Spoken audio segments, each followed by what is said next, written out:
खुद ही शोकेस, खुद ही दुकानदार, खुद ही सेल्समैन, खुद ही गल्ला, न चोरी का खतरा न डाके का डर। अल्लाह अल्लाह अल्लाह अल्लाह। लोगों के चेहरों पर मुस्कुराहटें बिखेरने वाले कॉमेडी के बादशाह उमर शरीफ का आज यौम पैदाइश है। उमर शरीफ कराची के इलाके लियाकताबाद में 19 अप्रैल 1955 में पैदा हुए। उमर शरीफ ने अपने करियर का आगाज 1974 में 14 साल की उम्र में स्टेज अदाकारी से किया। ये तो कुछ भी नहीं है, कसम खुदा की हमारे चाचा तो इससे बड़े अकले थे। बदल क्या? वो एक बार किसी की शादी की मुबारकबाद देने गए और बच्चे की मुबारकबाद दे के वापस आए। उनका असल नाम तो मोहम्मद उमर था, लेकिन शोबिज में आने के बाद उन्होंने अपना नाम उमर शरीफ रख लिया।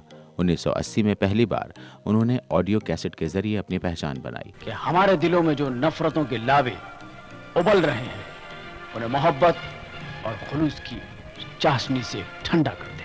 और अपनी बेसाख्ता अदाकारी से देखते ही देखते शोहरत की बुलंदियों तक जा पहुंचे। उन्होंने न सिर्फ पाकिस्तान बल्कि दुनिया भर में अपनी कॉमेडी से शोहरत समेटी। वो फन्ने कॉमेडी का जौहर दिखाने के लिए दुनिया के कोने कोने में गए और चेहरों पर मुस्कुराहट बिखेरी। टीवी और स्टेज की दुनिया पर राज करते हुए 90 की दहाई में उमर शरीफ को जनूबी एशिया के किंग ऑफ कॉमेडी का खिताब दिया गया। मेरी बहन मर गई।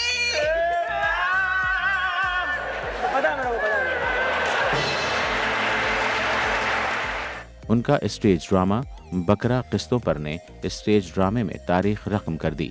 शायद ही पाकिस्तान में किसी स्टेज ड्रामे को इस कदर मकबूलियत मिली हो।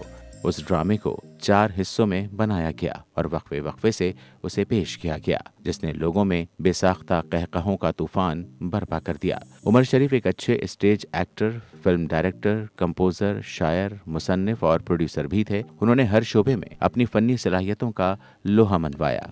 उनकी शानदार खिदमात पर हुकूमत पाकिस्तान की जानिब से पाकिस्तान शोबिज़ इंडस्ट्री की बेपनाह खिदमात के एतराफ़ में उन्हें तमग़े इम्तियाज से भी नवाजा जा चुका है। पक्का काम, फिर बस गीला पानी का कपड़ा मारा।